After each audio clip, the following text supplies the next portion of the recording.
Hello everyone, ఎలా ఉన్నారండి? అందరూ బాగున్నారా? ఇప్పటి వరకు మన బాగున్నావా బాల్యమా సిరీస్లో 5 ఎపిసోడ్స్ కంప్లీట్ చేసుకున్నాం. ఎవరైనా గనక ముందు ఎపిసోడ్స్ చూడకపోతే వెంటనే వెళ్ళి చూసేయండి, చాలా బాగున్నాయండి. ఇవాల్టి ఎపిసోడ్లో మనం కజిన్స్తో పెనవేసుకున్న కొన్ని జ్ఞాపకాలను ఒకసారి గుర్తు చేసుకుందామా? ఏమంటారు? ఏంటండి బాబు, ఈ సమ్మర్లో మీ కజిన్స్ని కలిసారా? నాకు తెలిసి వీలైన వాళ్ళు కలుస్తున్నారు, ఇంకా వీళ్ళైన వాళ్ళు తెలిసిందేగా. వాట్సాప్లో, ఇన్స్టాగ్రామ్లో అన్నయ్య బాగున్నావా, అన్నయ్య తిన్నావా అంటూ మెసేజ్లు చేస్తారు. అదే మా చిన్నప్పుడైతే సమ్మర్ ఎప్పుడెప్పుడు వస్తుందా, హాలిడేస్ ఎప్పుడెప్పుడు ఇస్తారా అని తెగ లెక్కలు వేసుకునే వాళ్ళం. ఒక్కసారి సెలవులు ఇచ్చారంటే బ్యాగులు సర్దేసి బస్సు ఎప్పుడు వస్తుందా అని ఎదురు చూసేవాళ్ళం. ఎందుకు అనుకుంటున్నారు? అమ్మమ్మ వాళ్ళ ఇంటికి వెళ్ళడానికి. అమ్మని పెద్దమ్మ వాళ్ళ పిల్లలు, మామయ్య వాళ్ళ పిల్లలు వస్తున్నారా అని తెగ ఇంట్రోవేట్ చేసేవాళ్ళం కదా. అమ్మమ్మ వాళ్ళ ఇంటికి వెళ్ళగానే ఎక్కడ లేని ఆనందం అండి బాబు. ఎవరైనా కజిన్స్ రాకపోతే అంతే, ఇంకా వాళ్ళ గురించే తలుచుకుంటూ తెగ బాధపడిపోయే వాళ్ళం. మన ఒక్కరి అల్లరి తట్టుకోవడమే పెద్దవాళ్ళకి కష్టం అంటే పిల్లలందరం కలిసి చేసే అల్లరి ఇంక ఇల్లంతా కిష్కింద అయిపోయేది. రోజంతా ఎండలో కజిన్స్తో కలిసి ఏడుపెంకులాట, కర్రా బిల్ల, దాగుడు మూతలు, గోళీలాట, అమ్మో చెప్తే చాలా ఉంటాయి. ఒకటేంటి, చాలా గేమ్స్ అన్నీ ఆడుకునే వాళ్ళం. ఈ ఆటల్లో దెబ్బలు తగలడం కామనే, కానీ అమ్మకి ఆ దెబ్బలు కనిపించకుండా కవర్ చేస్తాం చూడండి, అక్కడే మన అసలు టాలెంట్ అంతా బయటపడుతుంది. ఒకవేళ అమ్మ చూసి ఏంట్రా ఇలా తగిలించుకున్నావు అని అడిగితే, అన్నయ్య వల్లే తగిలిందమ్మా, నాకు ఏం తెలీదు అని బిక్క మొహం వేసుకుని మొత్తం అన్నయ్య మీదకి తోసేవాళ్ళం. అస్సలే సమ్మర్, ఇంటి నిండా పిల్లలు. ఇంకా అమ్మమ్మ ఆవకాయ పెట్టకుండా ఆగుతుందా? అమ్మమ్మ కొత్త ఆవకాయని వేడి వేడి అన్నంలో కలిపి గోరుముద్దలు తినిపిస్తూ కథలు చెప్పేది. ఆహా, ఎంత బాగుందో అసలు ఆ ఫీల్. ఎంతైనా ఆ వైబ్ వేరబ్బా, మళ్ళీ రావాలన్నా రావిప్పుడు.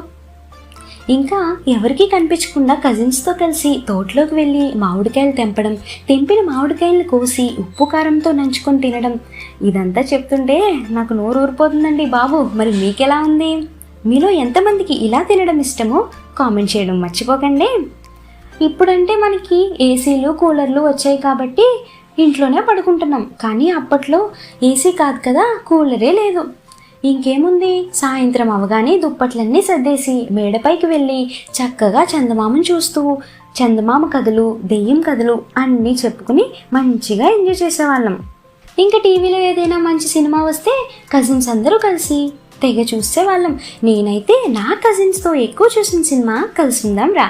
మరి మీరు మీ కజిన్స్తో ఏ సినిమాని ఎక్కువసార్లు చూసారో కామెంట్ చేయండి. ఒకవేళ ఈ సమ్మర్లో ఏదైనా పండుగ వస్తే పిల్లలంతా పోటీ పడేవాళ్ళం. దేనికి అనుకుంటున్నారు? ఎవరి డ్రెస్ బాగుంది, ఎవరి నెక్లెస్ బాగుంది అని చిన్నపిల్లల వేషాలన్నీ.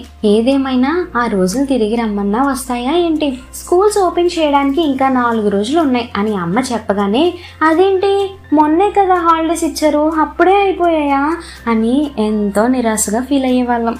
ఒక్కోసారి అయితే నిజం చెప్పాలంటే ఏడుపు కూడా వచ్చేసేది, అరే అప్పుడే హాలిడేస్ అయిపోయాయా అని. ఇంకా మన కజిన్స్కి ముందే స్కూల్ ఓపెన్ చేస్తున్నారని తెలిస్తే చేసేదేమీ లేక ఇంకా వాళ్ళని బస్ స్టాండ్ దాకా తీసుకెళ్ళి దింపి మరీ వచ్చేవాళ్ళం. అమ్మ రేపే మన ప్రయాణం అని చెప్పగానే చాలా బాధ వేసేదండి. చిన్నపిల్లలం కదా, కళ్ళలో నీళ్లు కూడా తిరిగేవి.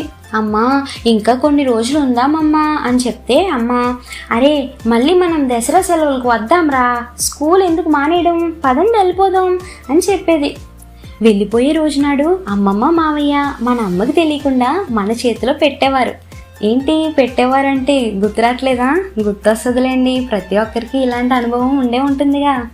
మనం కూడా అమ్మకి చెప్పేవాళ్ళం కాదు కదా, ఎందుకంటే అమ్మకు తెలిస్తే ఆ డబ్బులు డైరెక్ట్గా పోపుల డబ్బాలోకి వెళ్ళిపోతాయి, మళ్ళీ వెనక్కి రావు కదా.